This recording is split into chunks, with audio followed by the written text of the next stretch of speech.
अस्सलाम वालेकुम viewers and welcome to my YouTube channel.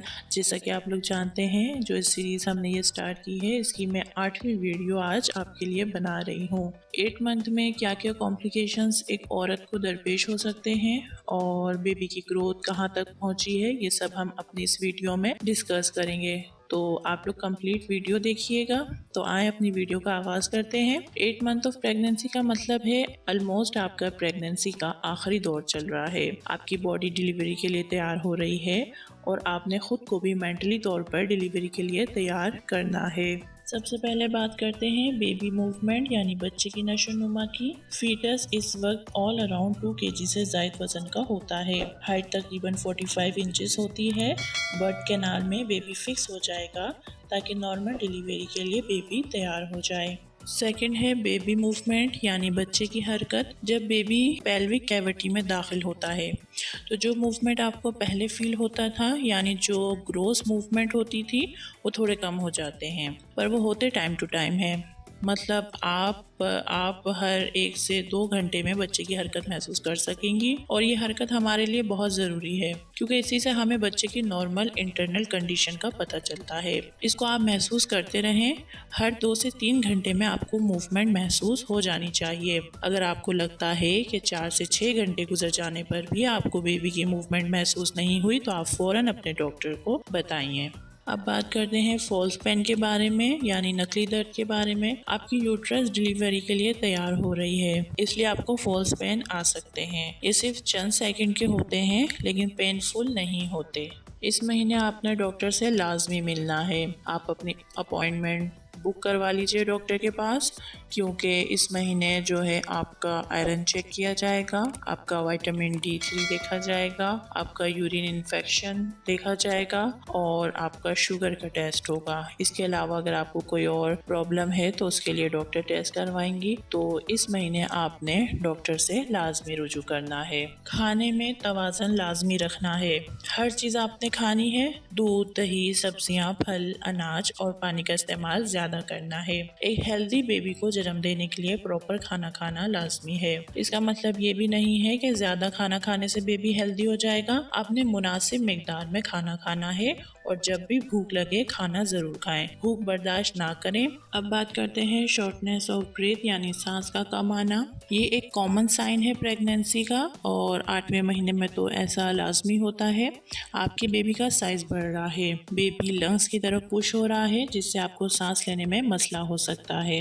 इसके लिए आपने ये करना है कि तेज़ नहीं भागना, उठक बैठक जल्दी नहीं करनी और ऐसा काम नहीं करना जिससे आपकी सांस फूल जाए, वरना आपको ज़्यादा मसला होगा। नाउ कॉन्स्टिपेशन यानी कब्ज। ये मसला 8वें महीने बहुत ज़्यादा बढ़ जाता है। पेशेंट को डॉक्टर से दवाई लिखवानी पड़ती है। अगर आपको कॉन्स्टिपेशन नहीं है तो ये बहुत अच्छी बात है और इसका मतलब ये है कि आपने अपनी डाइट को बहुत अच्छा रखा हुआ है। लेकिन अगर आपको कॉन्स्टिपेशन हो जाती है और बहुत ज़्यादा हो जाती है तो आपने लाजमी डॉक्टर से दवाई लिखवानी है। आपने कॉन्स्टिपेशन को ना तो बर्दाश्त करना है और ना ही ज़्यादा जोर लगाना है। तो आप इस महीने डॉक्टर से कॉन्स्टिपेशन के लिए दवाई लिखवा सकती हैं। Now second one is water discharge from breast. ये एक पॉजिटिव साइन है प्रेगनेंसी का और 3rd ट्राइमेस्टर का साइन है। ये ब्रेस्ट फीडिंग के लिए तैयार हो रहे हैं, इसलिए लीकेज हो रहा है।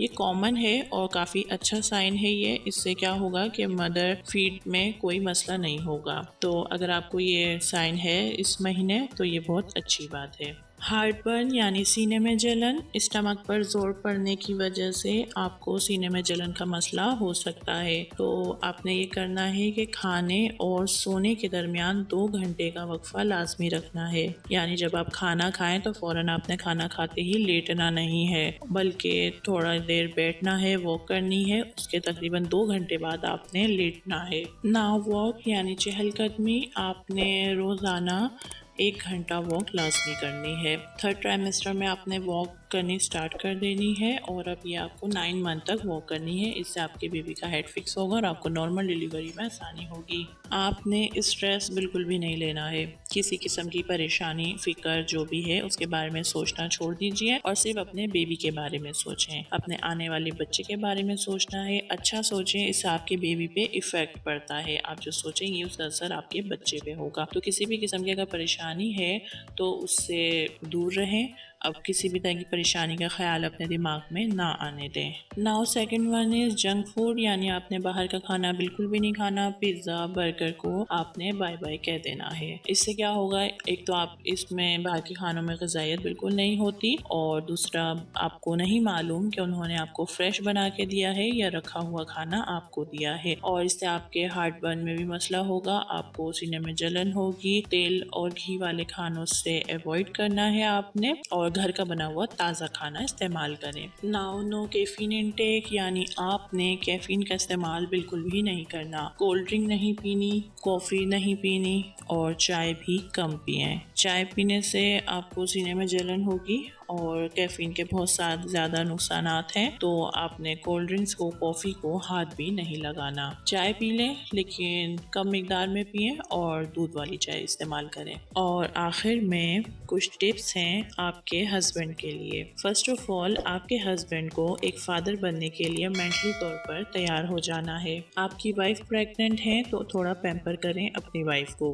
अगर उन्हें बैक पेन है तो मसाज कर दें, घर के कामों में थोड़ी बहुत मदद कर दें। आखिरी ट्राइमेस्टर में औरत को थोड़ा ज़्यादा गुस्सा आता है तो अपनी वाइफ का गुस्सा बर्दाश्त करना है। एक हामला औरत का आखिरी दिनों में वज़न ज़्यादा बढ़ जाता है, उसे सोने में, उठने बैठने में मुश्किल होती है। तो अगर आप थोड़ा बहुत काम अपनी वाइफ के साथ करवा सकते हैं तो ज़रूर करवाइए। और फिर सबसे बढ़कर फाइनेंशियली यानी मालियाती तौर पर अपने आप को तैयार करना है कि आपने बच्चे की डिलीवरी कहाँ करवानी है और आपने कौन सा हॉस्पिटल चूज़ करना है, छुट्टियाँ किस तरह आपने लेनी है और अपनी वाइफ का और आने वाले बच्चे का किस तरह ख्याल रखना है। अगर आपको मेरी ये वीडियो पसंद आई हो तो इसे लाइक कर दें, शेयर कर दें, साथ मेरे चैनल को भी सब्सक्राइब कर दें और बेल आइकन को प्रेस कर दें ताकि मेरी हर आने वाली नई वीडियो आपको सबसे पहले मिल सके।